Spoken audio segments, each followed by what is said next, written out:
वाराणस्यां भैरवदेव संसार भयनाशनम्। ओम श्री काल भैरवाय नमः। जय भैरव दर्शकों, स्वागत है आप सभी का बावन भैरव ज्योतिष पर। दर्शकों, पितृपक्ष चल रहा है और उम्मीद है कि आप सभी दर्शक अपने पितरों का, अपने पूर्वजों का श्राद्ध कर्म विधिवत तरीके से कर रहे होंगे। लेकिन कुछ दर्शकों के मन में कई प्रश्न हैं जो कमेंट के माध्यम से भी मुझे मिले हैं। बहुत से दर्शक फ़ोन करके सीधे ही प्रश्न करते हैं कि गुरुदेव, कोई सुहागिन स्त्री है, परिवार में उसकी मृत्यु हो रखी है, उसके मरण तिथि का, जिस दिन उसकी मृत्यु हुई थी वो तिथि पता नहीं है, श्राद्ध कैसे करें।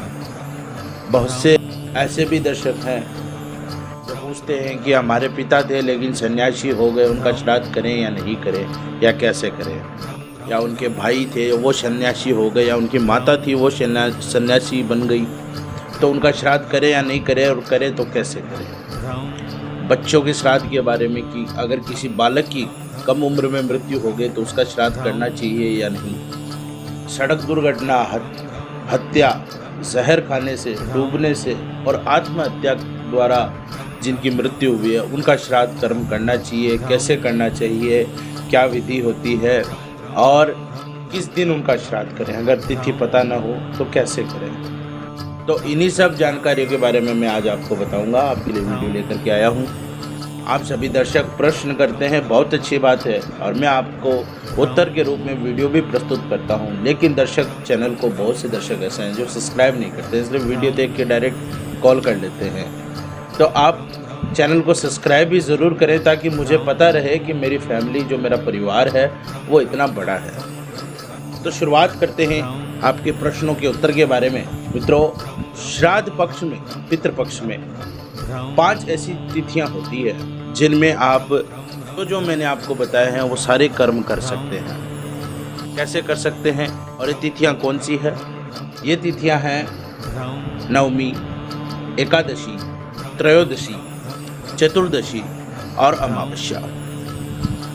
तिथि ज्ञात न होने पर ये तिथियां अति उत्तम हैं, और जो मैंने आपको बताया है उन अनुसार। जैसे कि सबसे पहले बात करते हैं नवमी की। नवमी मात्र नवमी भी है।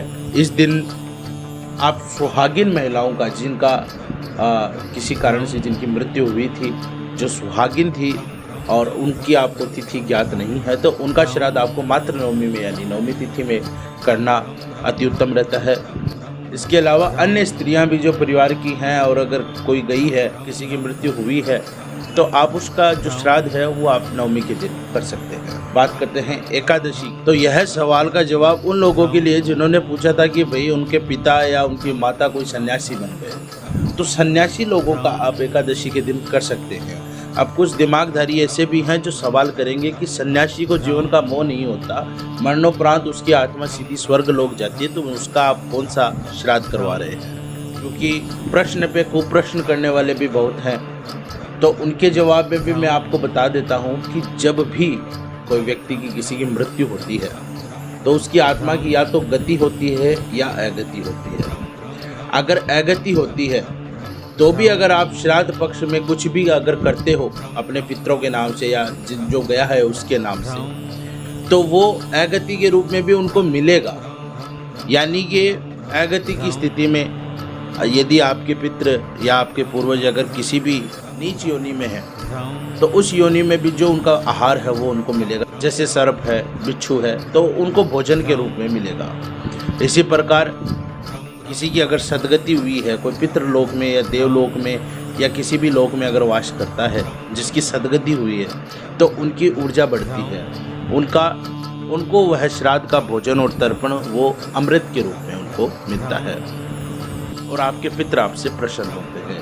इसी प्रकार यदि किसी की दुर्गति भी हुई है, जिसका अगली योनि चाहे नरक लोक हो, कीट पतंगों में जिनका जन्म हुआ हो, तो उनको भी भोजन के रूप में वो मिलेगी। जो तर्पण आप करते हो, जो भोजन आप देते हो, वो सभी उनको मिलेगा।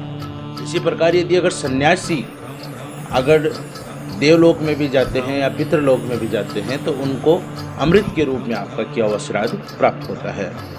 तो उनका भी श्राद्ध आपने करना चाहिए। तो वो श्राद्ध आप एकादशी के दिन कर सकते हैं। बात करते हैं त्रयोदशी की। जिन बच्चों की अकाल मृत्यु हो गई उनका श्राद्ध आप त्रयोदशी के दिन से कर सकते हैं। ऐसे बच्चे जिनकी मृत्यु किसी कारणवश हो गई थी और कम उम्र में ही हो गई थी, तो उनका श्राद्ध आप त्रयोदशी तिथि को कर सकते हैं। बात करते हैं चतुर्दशी की। किसी की सड़क दुर्घटना में अगर मृत्यु हो जाती है, या किसी की हत्या कर दी जाती है, या कोई जहर खिला करके या जहर खा करके अगर कोई हत्या हो जाती है, किसी की डूबने से मृत्यु हो जाती है, या कोई आत्महत्या कर लेता है, फांसी खा लेता है, या छत से कूद जाता है, ऐसे लोगों का जो, या जल के मर जाता है, ऐसे लोगों का श्राद्ध चतुर्दशी के दिन किया जाता है।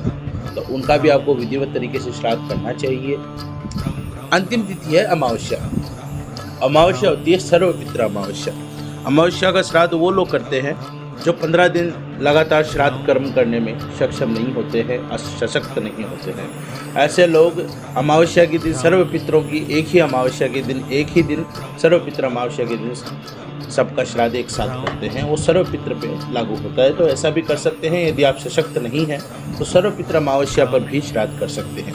कुछ ऐसे लोग हैं जो एक श्राद्ध भी नहीं कर सकते हैं, तो उनके लिए भी तरीका है कि अगर पैसे भी ना हो, समय भी ना हो, तो श्राद्ध कर्म कैसे किए जाते हैं। और हमारा जो पितरों का, हम जो पितरों का तर्पण करते हैं, उनका श्राद्ध करते हैं, भोजन देते हैं, वो उन्हें कैसे मिलता है, और धन के अभाव में श्राद्ध कैसे करें, और श्राद्ध का हकदारी कौन है, कौन श्राद्ध कर सकता है, ये भी बहुत बड़ा प्रश्न है। ये भी प्रश्न आए हैं। ये अन्यत्र वीडियो में मैं आपको ज़रूर बताऊंगा। इसका वीडियो भविष्य में आपको आई बटन पे और डिस्क्रिप्शन में मिल जाएगा। आशा करता हूँ आपको वीडियो समझ आया हो और यह वीडियो आपकी काफ़ी मदद करेगा। इसी के साथ वाणी को विराम देता हूँ। धन्यवाद। जय भैरव।